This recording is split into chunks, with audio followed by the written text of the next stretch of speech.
ఓం నమో భగవతే వాసుదేవాయ. ఓం నమో భగవతే వాసుదేవాయ. ఓం నమో భగవతే వాసుదేవాయ. హరే కృష్ణ. ఎందరో మహానుభావులు, అందరికీ వందనాలు. నేను మీ భీమ. శ్రీపదానికి మీకు సాదర స్వాగతం. ఇక్కడ మనం మాట్లాడుకునే మాటలు మనల్ని, మన మనసును ఒప్పించి ఒక ఉన్నతమైన మార్గం వైపు వెళ్ళేలా చేయాలన్నది మన సంకల్పం. ఆ సంకల్పానికి మీరు కూడా సహాయం చేయండి. అలాగే మనం ఇక్కడ అనేక విషయాలు మాట్లాడుకుంటా ఉన్నాం 4వ అధ్యాయం గురించి. 4వ అధ్యాయంలో ఇప్పుడు వరకు 7 భాగాలు పూర్తి చేసుకున్నాం. ఇది 8వ భాగం, అంటే 4వ అధ్యాయం యొక్క చివరి భాగం. ఇది చివరి భాగంలో మనం ఉన్నాం.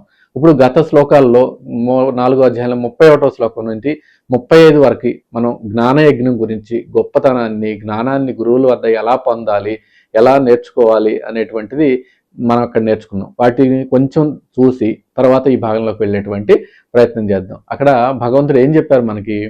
యజ్ఞంలా చేయగా మిగిలిన దాన్ని స్వీకరించేవారు పరమాత్మను పొందుతారు అని చెప్పారు. అలాగే ద్రవ్య యజ్ఞం కంటే జ్ఞాన యజ్ఞం శ్రేష్టమైనది.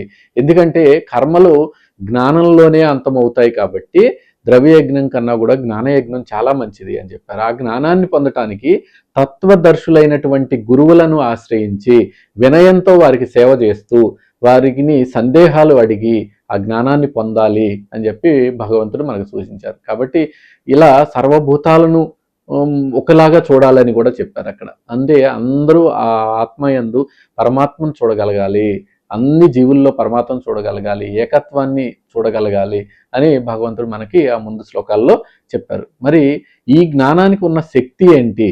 ఈ యజ్ఞం ద్వారా వచ్చేటువంటి జ్ఞానానికి ఉన్న శక్తి ఏంటి?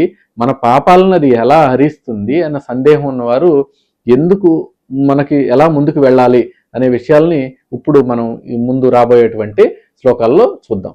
ఇక్కడ 4వ అధ్యాయంలో 36వ శ్లోకం నుండి అధ్యాయం చివరి శ్లోకం అయినటువంటి 42వ శ్లోకం వరకు ఇక్కడ మనం నేర్చుకునేటువంటి ప్రయత్నం చేద్దాం. 36వ శ్లోకంలో భగవంతుడు ఏం చెప్తున్నారు?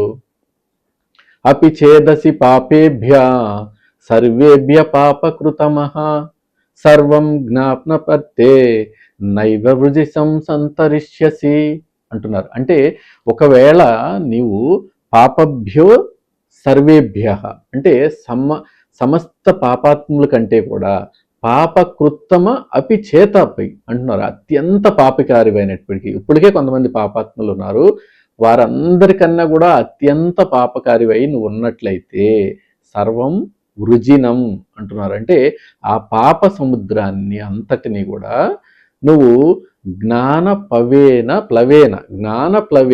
ఏవ అంటే ప్లవేమం అంటే పడవ, జ్ఞాన ప్లవేన అంటే జ్ఞానం అనేటువంటి పడవ ద్వారా నువ్వు సంతరిష్యసి అంటే సులభంగా దాటగలవు అని చెప్తున్నారు. అంటే భగవంతుడు ఏం చెప్తున్నారు ఇక్కడ? అభయం ఇచ్చేశారు మనకి.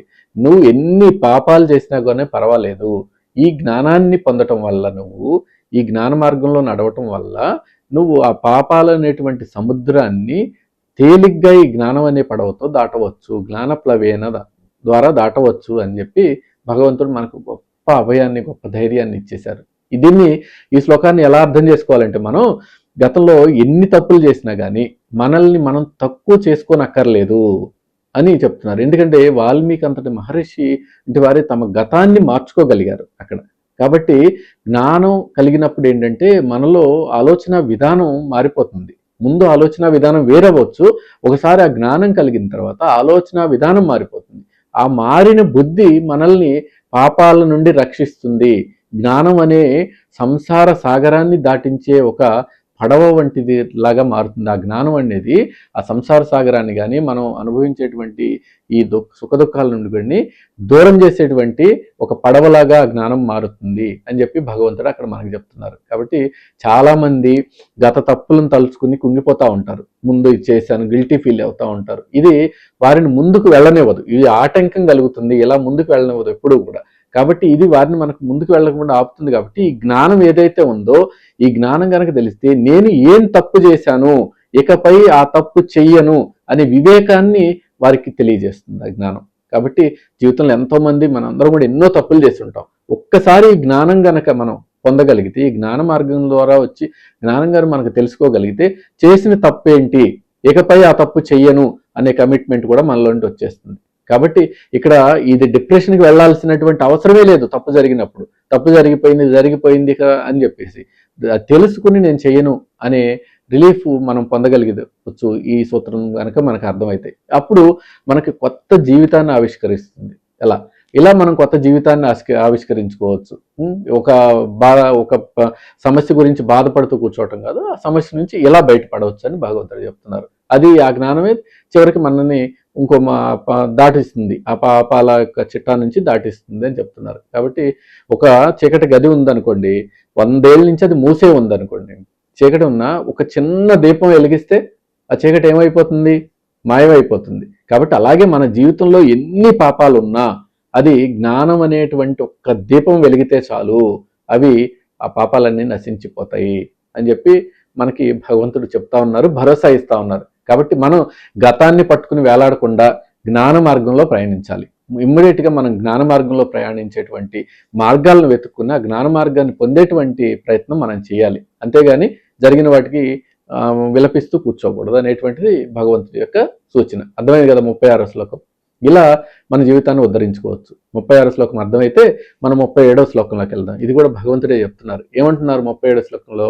యదైధాంసి సమిద్యోగ్ని భస్మసాత్కురుతేర్జున భస్మసాత్కురుతేర్జున జ్ఞానాగ్ని సర్వకర్మాణి భస్మసాత్కురే తదా అంటున్నారు. అంటే ఓ అర్జున, సమిధ అగ్ని అంటే బాగా ప్రజ్వలితున్నటువంటి, బాగా ఎగసి పడుతున్నటువంటి అగ్ని యథా ఏధాంసి, ఏ విధంగా కట్టెలను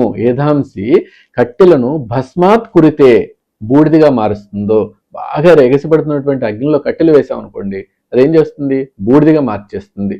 అలాగే తదా జ్ఞానాగ్ని, అలాగే జ్ఞానం అనేటువంటి అగ్ని సర్వకర్మాణి భస్మాత్ కురితే అన్నారు అక్కడ.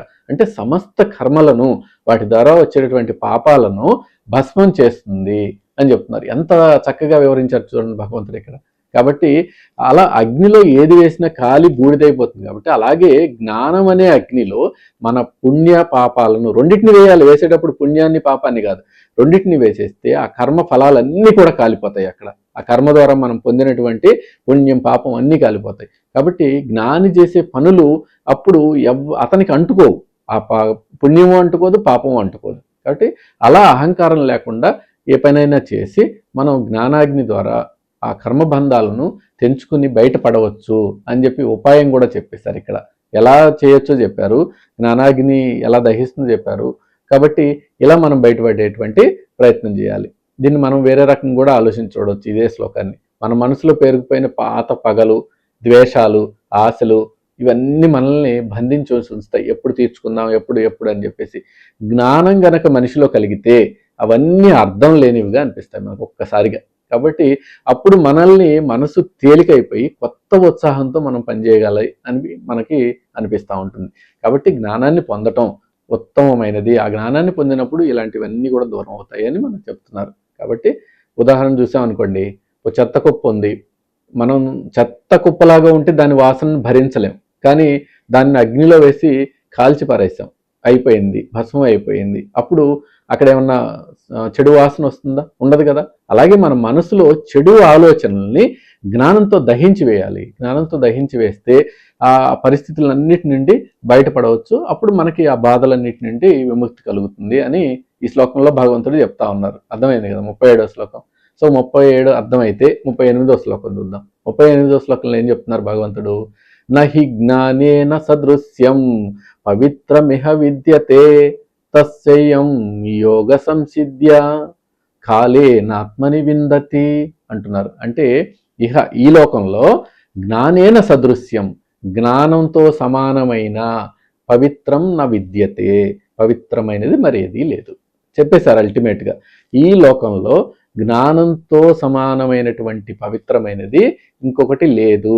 తత్, ఆ జ్ఞానాన్ని యోగ సంసిద్ధి అంటున్నారంటే యోగం ద్వారా సిద్ధుడైన వాడు కాలేన స్వయం ఆత్మ విందతి, కాలక్రమేణా తనంతట తానే తన హృదయంలో పొందుతాడు ఆ జ్ఞానాన్ని అని చెప్తున్నారు. అంటే సిద్ధుడైన వాడు, దానికి అర్హుడైన వాడు పొందుతాడు అని చెప్పి భగవంతుడు చెప్తున్నారు. కాబట్టి హైయెస్ట్ది ఏంటనే చెప్పేశారు, దాన్ని ఎలా పొందాలో చెప్పారు. అది ఎవరు పొందుతారో కూడా భగవంతుడు చెప్పారు. కాబట్టి ఇలా మనం ఈ శ్లోకాన్ని అర్థం చేసుకోవాలి. గంగా స్నానం చేసామనుకోండి, శరీరాన్ని శుద్ధి చేస్తుంది అది. కానీ జ్ఞానం ఏం చేస్తుంది? ఆత్మను శుద్ధి చేస్తుంది జ్ఞానం. అంటే దీనికంటే పవిత్రమైనది సృష్టిలో లేనే లేదు అని చెప్పి భగవంతుడి యొక్క ఉద్దేశం చెప్పడం. అంటే ఇది ఒక్క రోజులో వచ్చేది కాదు. ఇది మనం నిరంతర సాధన, యోగం నిరంతర సాధన చేస్తే మనకి ఇది వస్తుంది. రావాలనే ఇచ్చ మనలో ఉండాలి. ముందు ఆ సాధన చేయాలంటే ఆ జ్ఞానం రావాలనేటువంటి ఇచ్చ మనలో ఉంటే మనం ఆ పని చేయగలం. కాబట్టి సరైన సమయం వచ్చినప్పుడు అది మన లోపలే ఆవిష్కృతం అవుతుంది. అప్పుడు అలా మనం చేస్తూ పోతే అనేటువంటిది ఇక్కడ మనం అర్థం చేసుకోవాలి ఈ శ్లోకం ద్వారా. కాబట్టి ఇలా మనం బయట ఎన్ని పూజలు చేసినా లోపల ఆలోచనలు మారకపోతే ప్రయోజనం లేదు. ఇది గుర్తుపెట్టుకోండి బాగా. ఇది మనం అందరం గుర్తుపెట్టుకోవాలి. నిజమైన పవిత్రత అంటే ఏంటంటే ఈ జ్ఞానమే నిజమైన పవిత్రత.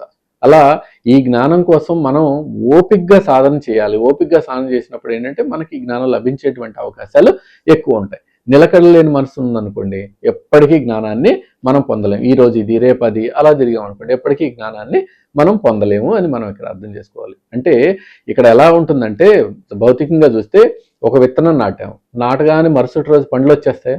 రావు కదా.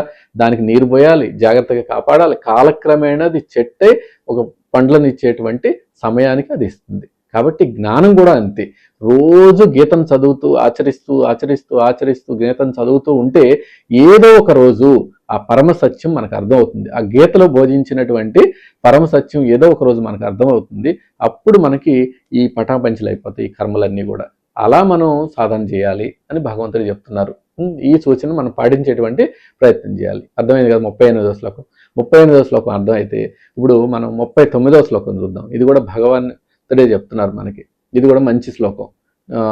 శ్రద్ధావాన్ లభతే జ్ఞానం తత్పరః సంయతేంద్రియ జ్ఞానం లబ్ధ్వా పరాశాంతిమిం అచిరేణాధిగచ్చతి అంటున్నారు. అంటే శ్రద్ధావాన్, శ్రద్ధ కలిగిన వాడు, తత్పరః దాని అందే నిమగ్నమైన వాడు, సంయత ఇంద్రియ ఇంద్రియాలను అదుపులో ఉంచుకున్నవాడు, జ్ఞానం లభతే జ్ఞానాన్ని పొందుతాడు. సింపుల్ చెప్పేశారు కదా ఆయన.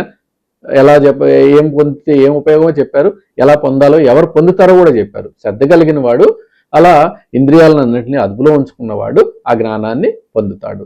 జ్ఞానాలబ్ధ్య జ్ఞానాన్ని పొందుతాడు. ఆ జ్ఞానాన్ని పొందిన తర్వాత అచిరేణ అంటే అతి త్వరగా ప్రరాం శాంతి అధిగచ్చతి పరమశాంతిని కూడా పొందుతాడు అని భగవంతుడు చెప్తున్నారు. అంటే జ్ఞానం పొంది గొప్పవాడు అయిపోడు, దాని ద్వారా పరమశాంతిని పొందుతాడు అని చెప్పి కూడా భగవంతుడు అక్కడ మనకు చెప్తున్నారు. ఎంత వివరంగా ఉంది చూశారు కదా. ఇది జ్ఞానం రావాలంటే మూడు అర్హతలు మనకి. ఒకటి నమ్మకం అంటే శ్రద్ధ ఉండాలి, రెండోది ఏకాగ్రత తత్పరత ఉండాలి, అలాగే మూడోది ఇంద్రియ నిగ్రహం ఉండాలి. ఈ మూడు గనక ఉంటే మనం ఆ జ్ఞానాన్ని పొందవచ్చు. అప్పుడు ఆ జ్ఞానం వచ్చిన వెంటనే మనిషికి ఒక అద్భుతమైన ప్రశాంతత లభిస్తుంది వారిలో. ఆ ప్రశాంతత మనం ఇంకా ఎక్కడికి వెళ్ళినా, ఏ ప్రపంచ యాత్రలకు వెళ్ళినా కానీ అటువంటి ప్రశాంతత లభించదు అని భగవంతుడు చెప్తా ఉన్నారు. కాబట్టి ఇది మనం ఈ శ్లోకాన్ని ఇలా అర్థం చేసుకోవాలి. కాబట్టి మనం చేసే పని శ్రద్ధ లేకపోతే అది సక్సెస్ అవ్వదు. కాబట్టి అలాగే మన ఇంద్రియాలు బయట ఆకర్షణల వైపు పరిగెడుతున్నాయి అనుకోండి, జ్ఞానం మన బుద్ధికి అందదు. కాబట్టి మనస్సును కేంద్రీకరించడం వల్ల ఆ శాంతి అమూల్యమైనదిగా మనకు గోచరిస్తుంది అప్పుడు. కాబట్టి ఇలా మనం ఆ జ్ఞానం ద్వారా మన మనసుని కట్టడి చేయవచ్చు అని, ఆకర్షణల వైపు వెళ్లకుండా ఆపవచ్చు ఇంద్రియ ఆకర్షణల వైపు అని చెప్పి చెప్తా ఉన్నారు భగవంతుడు. కాబట్టి ఇప్పుడు భౌతికమైన ఉదాహరణ చూసాం అనుకోండి, ఎలా ఉంటుందంటే ఈ జ్ఞానం అనేది ఉంటుంది ఎలా చేస్తుందంటే, మన దగ్గర ఒక లెన్స్ ఉంటుంది. ఆ లెన్స్తో సూర్యకిరణాలను ఇలా పట్టి ఉంచాం అనుకోండి, ఒక దగ్గర కేంద్రీకృతం చేసాం అనుకోండి, అక్కడ నిప్పు ఏర్పడుతుంది, ఆ కాగితాన్ని కాల్చేస్తుంది కూడా అది. కాబట్టి అలా మన శ్రద్ధను, ఏకాగ్రతను ఒక జ్ఞానం మీద పెడితే మన అజ్ఞానం అప్పుడు కాలిపోతుంది, ఆ కాగితం లాగా కాలిపోతుంది అని చెప్తున్నారు భగవంతుడు. ఇలా మనం దీన్ని అర్థం చేసుకోవచ్చు. ప్రశాంతత కావాలంటే ముందు మన మనసుని అదుపులో పెట్టుకోవాలి. మన మనసు అదుపులో ఉండాలి అంటే ఇవన్నీ చేయాలి, ఈ సాధన చేయాలి. ఈ సాధన చేస్తే అయిపోతుంది అని చెప్తున్నారు. అర్థమైంది కదా 39వ శ్లోకం. 39వ శ్లోకం అర్థమైతే ఇప్పుడు 40వ శ్లోకం చూద్దాం.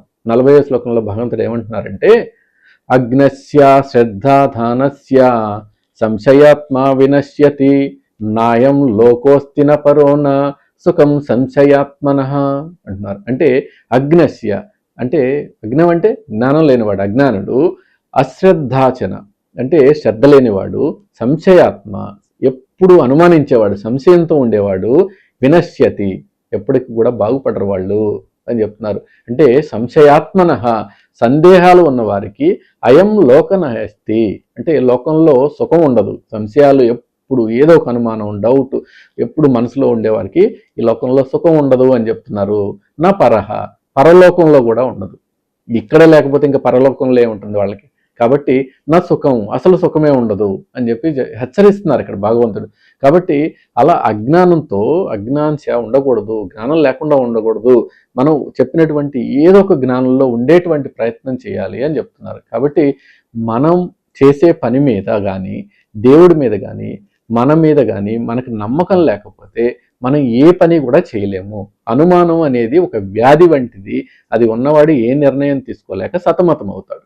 కాబట్టి సంశయాత్ముడు ఎప్పుడు కూడా దుఃఖంలోనే ఉంటాడు అని మనం అర్థం చేసుకోవాలి. కాబట్టి నేను ఇది చేయగలనా, ఇది నిజమా అని ప్రతిదాన్ని అనుమానిస్తే మనకు ఒక్క అడుగు కూడా ముందుకు పడదు. కాబట్టి ముందుకు వేయలేం. కాబట్టి ఇది మానసిక అశాంతికి దారితీస్తుంది. కాబట్టి అలా కాదు, మనం ఒక నమ్మి ఒక జ్ఞానాన్ని దాన్ని ఏకాగ్రతతో సాధించేటువంటి ప్రయత్నం చేయాలి. కాబట్టి ఇలా ఆలోచించవచ్చు మనం. ఉదాహరణ చూసానికి భౌతికంగా ఒక డ్రైవర్ ఉన్నాడు, అనుమానంతో కారులో కూర్చుని నాకు డ్రైవింగ్ సరిగా రాదు వచ్చు అన్నట్టు మాటలు మాట్లాడుతున్నారు అనుకోండి, అతను కారులో కూర్చున్న వాళ్ళందరికీ టెన్షనే కదా. అలాగే జీవిత ప్రయాణంలో కూడా దైవం మీద మన సామర్థ్యం మీద మనకు నమ్మకం లేకుండా మనం మాట్లాడామనుకోండి, అలాగే జీవితం కూడా నరకం అయిపోతుంది. కాబట్టి నమ్మకమే జీవితం, అనుమానమే మరణం. ఇది మనం గుర్తుపెట్టుకోవాల్సింది ఇక్కడ. కాబట్టి దేన్నైనా నమ్మితేనే జీవితం ఉంటుంది, అనుమాన పడితే మరణానికి దారితీస్తుంది అది. కాబట్టి ఈ శ్లోకాన్ని ఇలా అర్థం చేసుకోవచ్చు మనం. 40వ శ్లోకాన్ని ఇప్పుడు ఈ శ్లోకం అర్థమైతే 41వ శ్లోకం చూద్దాం. 41వ శ్లోకంలో భగవంతుడు ఏమంటున్నారు? యోగ సంన్యస్త కర్మాణం జ్ఞాన సంచిన్న సంశయం ఆత్మవంతం న కర్మాణి నిబధ్నంతి ధనంజయ అంటున్నారు. అంటే ఓ ధనంజయ, యోగ సన్యస్త కర్మాణం, యోగము ద్వారా కర్మలను భగవంతుడికి సన్యసించేసి భగవంతుడికి అర్పించిన వానికి జ్ఞాన సంచిన్న సంశయం, జ్ఞానము ద్వారా సందేహాలన్నీ ఛేదించుకున్న వాడికి ఆత్మవంతం, ఎల్లప్పుడూ ఆత్మజ్ఞానం అందే నిలకడగా ఉన్నవానికి కర్మాణి నా నిబద్ధంతి అంటున్నారు. ఏ కర్మలు నిబద్ధంతి బంధించలేవు అతన్ని అని చెప్తున్నారు. అంటే కర్మలను భగవంతుడు అర్పించేసిన వాడికి, జ్ఞాన సందేహాలన్నీ తీర్చేసుకున్న వాడికి ఎప్పుడు కూడా ఏ కర్మలు కూడా బంధించలేవు అతన్ని అని చెప్పి చివరిగా చెప్పారు. అంటే సందేహాలు లేనివాడే యోగి అని అర్థం అక్కడ. అతను చేసే ప్రతి పనిలో అతనికి ఎందుకు ఏమిటి అనే ప్రశ్నలన్నీ కూడా ఆగిపోతాయి, ఏం ఉండవు అక్కడ. అది పొందిన జ్ఞానంతోనే అవన్నీ తీరిపోతూ ఉంటాయి. కాబట్టి అతను తన ఆత్మలో తాను రమిస్తూ ఉంటాడు ఎప్పుడు కూడా. అటువంటి వ్యక్తికి ఈ కర్మబంధాల భయం అనేటువంటిది ఉండదు అని చెప్పి భగవంతుడు అక్కడ చెప్తా ఉన్నారు. కాబట్టి స్పష్టత సంకల్పంతో కూడిన చర్యలాగా ఉండాలి అది. అంటే మనకు పనిలో స్పష్టత వచ్చినప్పుడు సందేహాలు మటుమాయమవుతాయి. అప్పుడు మనం చేసేటువంటి పని ఒక భారంగా కాకుండా ఒక ఆనందంగా మారుతుంది మనకి. ఇది మనల్ని మానసిక బంధనాల నుండి విముక్తం చేస్తుంది అని మనం భావించాలి. ఇలా మనం ఈ శ్లోకాన్ని అర్థం చేసుకోవచ్చు. కాబట్టి ఈ శ్లోకాన్ని ఇలా చేయొచ్చు. మనం ఇంకా చాలా ఉదాహరణలు కూడా చూడొచ్చు. సర్జన్ తన మీద పూర్తి నమ్మకంతో ఆపరేషన్ చేశాడు అనుకోండి, అతని సందేహానికే తావులేదు అది. అలా కాకుండా మన బాధ్యతలను జ్ఞానంతో లేకుండా సందేహం పడుతూ ఇది ఇలా చేయొచ్చు అలా చేయొచ్చు అనుకోండి, అక్కడ ప్రమాదమే జరుగుతుంది. కాబట్టి మనం చేసే పనికి సార్థకత ఉండాలంటే సందేహం ఉండకూడదు, ఆ పనిలో సందేహంతో చేయకూడదు అనేటువంటిది భగవంతుడు అక్కడ చెప్తా ఉన్నారు. కాబట్టి ఈ శ్లోకం 41 అర్థమైతే 42వ శ్లోకం చూద్దాం. 42వ శ్లోకంలో భగవంతుడు ఏమంటున్నారంటే తస్మాత్ జ్ఞాన సంభూతం హృత్యం జ్ఞానాసినాత్మనః చిత్తైనం సంశయం యోగం అతి పోష్టతి భారత అంటున్నారు. అంటే తస్మాత్ కాబట్టి ఓ అర్జున, అజ్ఞాన సంభూతం అంటే అజ్ఞానం వల్ల పుట్టిన హృత్యం నీ హృదయంలో ఉన్న ఏనం సంశయం ఈ సందేహాన్ని ఆత్మజ్ఞాన అసిన నీ యొక్క జ్ఞానం అనే కత్తితో చిత్వా ఛేదించు, యోగం వతిష్ట యోగ మార్గాన్ని ఆశ్రయించు, ఉత్తిష్ట యుద్ధానికి సిద్ధంకా అని చెప్తా ఉన్నారు. అంటే అధ్యాయం చివరిలో, ఇది చివరి శ్లోకం ఈ అధ్యాయం చివరిలో భగవంతుడు అర్జునుడికి కర్తవ్య బోధన ఎలా చేస్తున్నారు? మనలో అడ్డుకునేది శత్రువుల కంటే మన మనసులో సందేహాలే మనల్ని అడ్డుకుంటున్నాయి అని చెప్తా ఉన్నారు. ఆ సందేహాలను జ్ఞానం అనే కత్తితో నరికివేసి మన పని మనం చేయాలి, నీ పని నువ్వు చేయి, ముందుకు పిరికితనాన్ని వదిలిపెట్టేసేయి, యుత్తిష్ట, లెగిసి యుద్ధం చేయి, యుద్ధానికి నీ బాధ్యత అది, నువ్వు చేయమని యుద్ధానికి వెళ్లకుండా ఉండకు ఇన్ని విన్న తర్వాత కూడా అని చెప్పి అర్జునుడిని ఇలా లేపుతున్నారు పైకి. ఇలా మనకి ఈ శ్లోకం ద్వారా అర్థం చేసుకోవచ్చు. అంటే మన ఆలోచనల్లో మనం మునిగిపోకూడదు, అంటే మన ఆలోచనలు ఆచరణలో పెట్టాలి. అవి వచ్చినటువంటిది ఆ జ్ఞానం మనకి ధైర్యాన్ని ఇవ్వాలి. కాబట్టి సమస్యలను చూసి భయపడకుండా జ్ఞానంతో వాటిని ఎదుర్కోవటమే ఈ అధ్యాయం యొక్క ముగింపు. ఎందుకంటే సమస్యలతో అక్కడ సతమతం అవ్వకూడదు, జ్ఞానం పొందేశాము, ఎలా పొందాలో చెప్పారు, ఆ పొందిన జ్ఞానంతో ఆ సమస్యలను ఎలా ఎదుర్కోవాలి అనేటువంటిది ముగింపు. ఇక్కడ ముగింపుగా అది చెప్తున్నారు భగవంతుడు. కాబట్టి నిత్య జీవిత అనువర్తనంకి ఎన్నో ఉదాహరణల ద్వారా మనం చూడొచ్చు. నేను చేయలేను, ఈ పని నేను చేయలేను అని కూర్చోవడం కన్నా అజ్ఞానం, నా దగ్గర జ్ఞానం ఉంది, దేన్ని నేను పరిష్కరించగలను అని చెప్పేసి మనకి ఆ భావన ఉండాలి. అలా ఉన్నప్పుడు ఏంటంటే ఆ సమస్యలన్నీ కూడా ఈ కత్తితో నరికివేయబడతాయి, ఈ జ్ఞానం అనే కత్తితో. అలా ముందుకు మనం సాగవచ్చు. ఇలా ఈ జ్ఞాన కర్మ సన్యాస యోగాన్ని మనం ముగించుకునేటువంటి ప్రయత్నం చేద్దాం. ఎన్ని విషయాలు చెప్పారు ఈ అధ్యాయంలో భగవంతుడు, చూశారు కదా. 4వ అధ్యాయాన్ని మనం విజయవంతంగా పూర్తి చేసుకున్నాం. అధ్యాయంలో మనకు భగవంతుడు అవతార రహస్యం గురించి చెప్పారు, కర్మ తత్వం గురించి చెప్పారు, యజ్ఞాల గురించి చెప్పారు, జ్ఞాన మహిమ గురించి ఎన్నో గొప్ప విషయాలు మనకి చెప్పారు అన్నట్లు. కాబట్టి ఇది అర్జునుడికి ఒక కొత్త, ఈ అన్ని చెప్పిన తర్వాత కూడా మళ్ళీ ఒక కొత్త సందేహం వచ్చింది. ఏమంటున్నారు అప్పుడు అర్జునుడు? సన్యాసం, ఇంకా కర్మలు చేయమన్నారు, యోగం అన్నారు, ఇవన్నీ రెండిట్లో ఏది శ్రేష్టమైనది అని మళ్ళీ అడుగుతున్నారు ఆయన. ఈ ఆసక్తికరమైన ప్రశ్నతో మళ్ళీ కర్మ సన్యాస యోగం అని తర్వాత అధ్యాయం, మనకు 5వ అధ్యాయం మనం మొదలవుతుంది, అందులో నేర్చుకుందాం. అలా ఈ అధ్యాయంలో 4వ అధ్యాయంలో మన జీవితానికి ఎన్నో విధాలుగా అన్వయించుకునేటువంటి మార్గాలు ఎన్నో ఉన్నాయి, ఎన్నో నేర్చుకున్నాం కూడా. కాబట్టి ఇలా మన జీవితానికి ప్రతి శ్లోకాన్ని అన్వయించుకుంటే చెప్పడం మీ అందరికీ నచ్చిందని భావిస్తున్నాను. ఇలా నచ్చితే మీరందరూ కూడా మన ఛానల్ శ్రీపదాన్ని సబ్స్క్రైబ్ చేయండి. ఇలాంటి మంచి విషయాలు అనేక మందికి తెలిసేటువంటి అవకాశం కల్పించండి. సర్వం శ్రీకృష్ణార్పణమస్తు. నమస్కారం, మీ భీమ.